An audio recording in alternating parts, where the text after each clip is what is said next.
kembali lagi di channel YouTube aku. Jangan lupa untuk like, comment, and subscribe ya guys. Assalamualaikum warahmatullahi wabarakatuh. Perkenalkan, saya Rizka Nurhofifa, NIM 12300210024. Saya dari Prodi S1 Kebidanan semester 2 di Universitas Nahdlatul Ulama Surabaya. Dengan dosen pengampu Ibu Ima Kurniawati STMT dan Ibu Lailatul Husnul Rizki SST MPH. Di sini saya akan menjelaskan tentang termodinamika praktikum kedua dengan suhu tubuh manusia. Sebelumnya saya akan menjelaskan tentang topik pembahasan yang akan saya bahas kali ini. Yang pertama ada pengaturan suhu tubuh manusia dengan kaidah fisik. Yang kedua ada pengaturan suhu tubuh manusia dengan kaidah metabolisme. Yang ketiga ada suhu tubuh normal berdasarkan usia. Yang keempat ada suhu tubuh normal berdasarkan bagian tubuh manusia. Dan yang terakhir, yang kelima, ada beberapa penyakit yang berkaitan dengan perubahan suhu tubuh manusia. Sebelum itu, kita harus mengenali tentang termodinamika. Apa sih termodinamika itu? Termodinamika merupakan salah satu cabang fisika yang membahas mengenai perubahan energi panas menjadi bentuk energi lain. Hukum pertama termodinamika dan hukum termodinamika kedua menjadi acuan dalam membahas mengenai perubahan energi. Pengukuran di dalam termodinamika tidak dinyatakan dengan besaran mikroskopis, melainkan dengan besaran makroskopis. Yang pertama ada pengaturan suhu tubuh manusia dengan kaidah fisik. Dikenali sebagai kaidah fisik karena pengaturan lebih banyak kepada penggunaan otot-otot tubuh secara fisik. Di antara kemungkinan yang akan terjadi, yang pertama ada suhu badan tinggi melebihi normal, dan yang kedua ada suhu badan rendah melebihi normal. Yang pertama, apabila suhu badan tinggi, termoreseptor akan mentransfer suhu pada kulit di otak hipotalamus, akan berfungsi sebagai termostat untuk mengatur suhu yang melaluinya. Mekanisme koreksi akan diarahkan atau dirangsang oleh hipotalamus dengan menggunakan koordinasi tubuh. Mekanisme koreksi apabila suhu badan tinggi.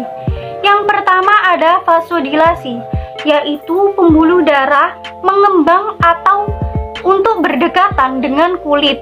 Dan yang kedua ada bulu kulit, ditegaskan untuk mengurangi udara yang terperangkap pada kulit supaya panas mudah dibebaskan karena udara adalah konduktor panas yang baik.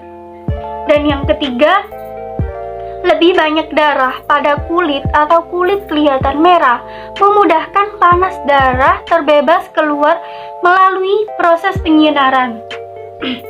Dan yang keempat, air keringat yang dirembes oleh kelenjar keringat mempunyai panas pendam tentu yang tinggi, dapat menyerap panas yang tinggi dan terbebas ke lingkungan sekitar apabila air peluh menguap. Yang kedua, apabila suhu tubuh rendah, termoreseptor akan menaikkan suhu pada kulit. Di otak, hipotalamus akan berfungsi sebagai termostat mengatur suhu darah yang melaluinya. Mekanisme koreksi akan diarahkan atau dirangsang oleh hipotalamus dengan menggunakan koordinasi tubuh. Mekanisme koreksi apabila suhu badan rendah. Yang pertama ada vasokonstriksi, yaitu pembuluh darah menyempit untuk menjauhi kulit agar panas tidak banyak keluar ke lingkungan sekitar. Dan yang kedua ada bulu kulit ditegakkan agar lebih banyak udara yang terperangkap pada kulit.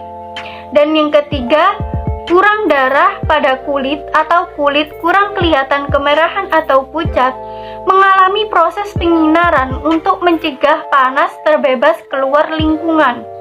Dan yang keempat, kurangnya keringat. Saat kurang air keringat dirembeskan oleh kelenjar peluh, maka panas tak banyak dibebaskan melalui penguapan air peluh. Yang kedua, ada pengaturan suhu tubuh manusia dengan kaidah metabolik. Dikenal sebagai kaidah metabolik karena pengaturan lebih kepada penggunaan kimia badan daripada secara fisik, walaupun terdapat pengaturan yang melibatkan otot-otot. Kawalan ini melibatkan peranan. Yang pertama ada otot rangka, yang kedua ada kelenjar adrenal, dan yang ketiga ada kelenjar tiroid. Dalam keadaan sejuk, hipotalamus akan mengatur otot rangka untuk vasokonstriksi secara aktif. Hal ini akan menyebabkan seseorang menggigil dan meningkatkan suhu badan. Pada saat yang sama, kelenjar adrenal akan mensekresikan hormon adrenalin dan non-adrenalin, sedangkan kelenjar tiroid akan mensekresikan hormon tiroksin. Semua hormon ini bertujuan untuk meningkatkan suhu badan dengan cara meningkatkan metabolisme tubuh. Dalam keadaan panas, aktivitas otot rangka akan berkurang. Begitu juga dengan sekresi hormon-hormon tertentu oleh kelenjar adrenal dan kelenjar tiroid akan berkurang. Hormon epinefrin dan hormon non-epinefrin bertindak dengan: pertama, ada meningkatkan kadar detak jantung dan kadar pernapasan. Yang kedua, meningkatkan tekanan darah. Yang ketiga, meningkatkan metabolisme badan. Yang keempat, meningkatkan kadar gula darah dengan merangsang pengubahan glikogen ke glukosa. Pengaturan kadar gula sedikit dalam darah atau glukosa di antara kemungkinan yang mungkin terjadi. Yang pertama ada kadar gula sedikit atau glukosa terlampau banyak. Yang kedua ada kadar gula sedikit atau glukosa terlampau sedikit. Apabila kadar glukosa terlampau banyak, lebih dari jumlah normal, sel beta pada pulau Langerhans akan mensekresikan lebih banyak hormon insulin. Kadar glukosa dalam darah akan turun. Proses ini akan berlanjut hingga kadar glukosa dalam darah berada pada jumlah yang normal. Fungsi hormon insulin ialah yang pertama, merangsang pengubahan glukosa ke glikogen untuk disimpan dalam hati. Yang kedua, merangsang oksidasi glukosa untuk tujuan respirasi dalam sel. Topik yang ketiga, suhu tubuh normal berdasarkan usia. Dibagi menjadi tiga. Yang pertama ada suhu tubuh normal pada bayi. Terkadang bayi memiliki rentang suhu tubuh normal yang lebih tinggi dibanding orang dewasa, khususnya saat melakukan pengecekan suhu tubuh melalui telinga dan ketiak. Hal ini lantaran bayi mempunyai area permukaan tubuh yang lebih luas dibanding orang dewasa. Tak hanya itu, tubuh bayi cenderung aktif secara metabolik sehingga mampu menghasilkan panas. Mereka juga tidak banyak mengeluarkan keringat saat hangat. Kondisi tersebut rupanya karena tubuh mereka tengah mempertahankan panasnya. Tidak heran, bayi menjadi lebih sulit menurunkan suhu panasnya saat demam. Normalnya, suhu tubuh normal bayi berusia 0-2 tahun berkisar 36,6 derajat.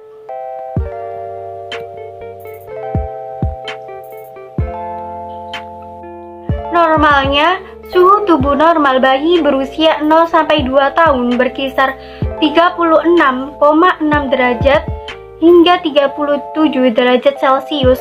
Akan tetapi, suhu tubuh bayi dapat meningkat terlebih saat si kecil tengah mengalami masa tumbuh gigi. 2. Suhu tubuh normal anak-anak. Suhu tubuh normal anak-anak usia 3-10 tahun berkisar 35,5 derajat hingga 37,5 derajat Celcius. Bisa dikatakan anak-anak sudah mulai mempunyai suhu tubuh yang sama dengan orang dewasa. Anak-anak dapat dikategorikan demam apabila suhu tubuh telah melebihi batas maksimal suhu normalnya. Yang ketiga ada suhu tubuh normal dewasa. Suhu tubuh normal dewasa berkisar antara 36,5 derajat hingga 37,5 derajat Celcius. Sehingga saat suhu tubuh menunjukkan angka 38 derajat Celcius, maka bisa dikategorikan demam. Saat suhu tubuh mencapai 39,5 derajat Celcius, maka itu masuk ke dalam kategori demam tinggi. Dan suhu 41 derajat Celcius bisa dikatakan demam sangat tinggi. Topik yang keempat ada suhu tubuh normal berdasarkan bagian tubuh manusia. Hasil tes untuk mengukur suhu tubuh berbeda-beda tergantung dari di bagian tubuh mana seseorang melakukan pengukuran. Suhu tubuh diukur di dubur hasilnya lebih tinggi ketimbang suhu tubuh yang diukur di mulut. Sementara itu, suhu tubuh yang diukur di ketiak juga cenderung lebih rendah. Letak pengukuran yang pertama ada di oral atau mulut. Untuk usia 0-2 tahun 35,5 sampai 37,5 derajat Celcius. Untuk usia 3-10 tahun 35,5 sampai 37,5 derajat Celcius. Untuk usia 11 sampai 65 tahun 36,4 sampai 37,6 derajat Celcius. Untuk usia lebih dari 65 tahun 35,8 sampai 36,9 derajat Celcius. Untuk yang kedua, letak pengukuran yang kedua yaitu di rektal atau dubur. Untuk usia 0 sampai 2 tahun 36,6 sampai 38 derajat Celcius. Untuk usia 3 sampai 10 tahun 36,6 sampai 38 derajat Celcius. Untuk usia 11 sampai 65 tahun 37,0 sampai 38,1 derajat Celcius. Untuk usia lebih dari 65 tahun 36,2 sampai 37,3 derajat Celcius. Untuk yang ketiga, letak pengukuran di ketiak.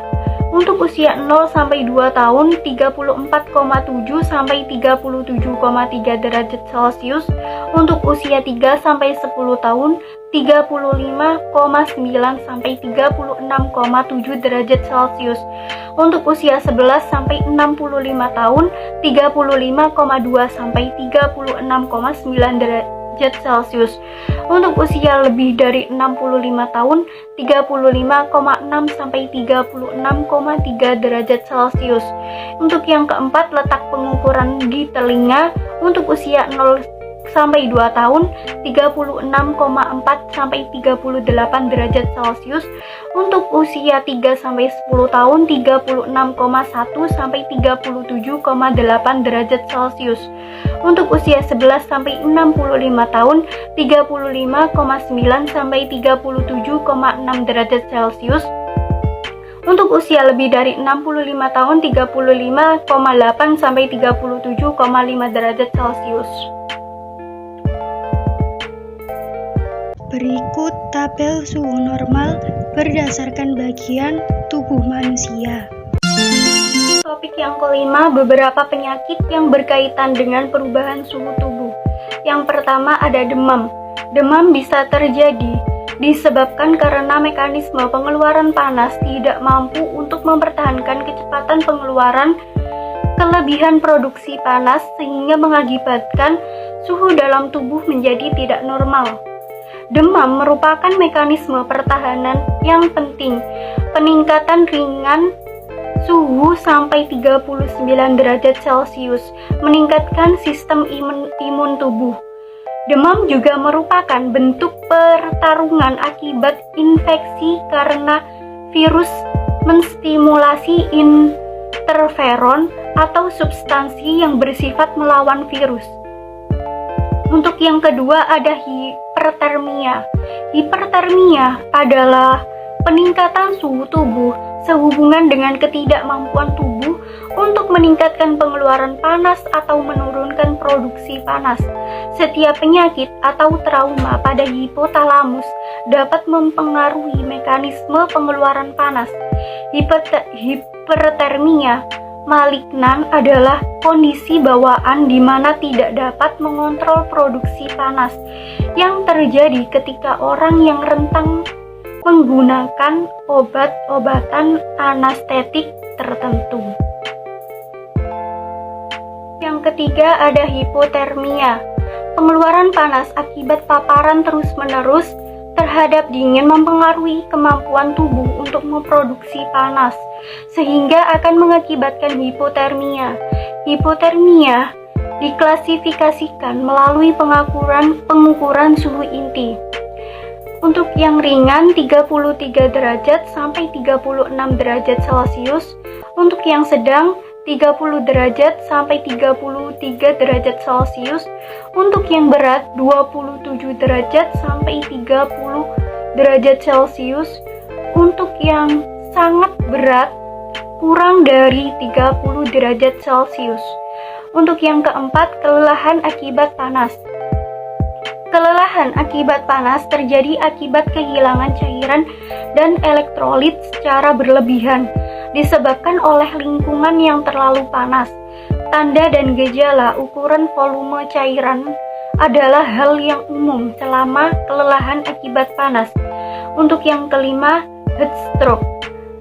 Lingkungan dengan suhu tinggi dapat mempengaruhi mekanisme pengeluaran panas. Kondisi ini disebut heat stroke. Penderita heat stroke tidak berkeringat karena kehilangan elektrolit sangat berat dan malfungsi hipotalamus. Heat stroke dengan suhu yang lebih besar dari 40,5 derajat Celcius mengakibatkan kerusakan jaringan pada sel dari semua organ tubuh. Hai guys, sekian penjelasan tentang termodinamika praktikum kedua suhu tubuh manusia. Wassalamualaikum warahmatullahi wabarakatuh. Thank you.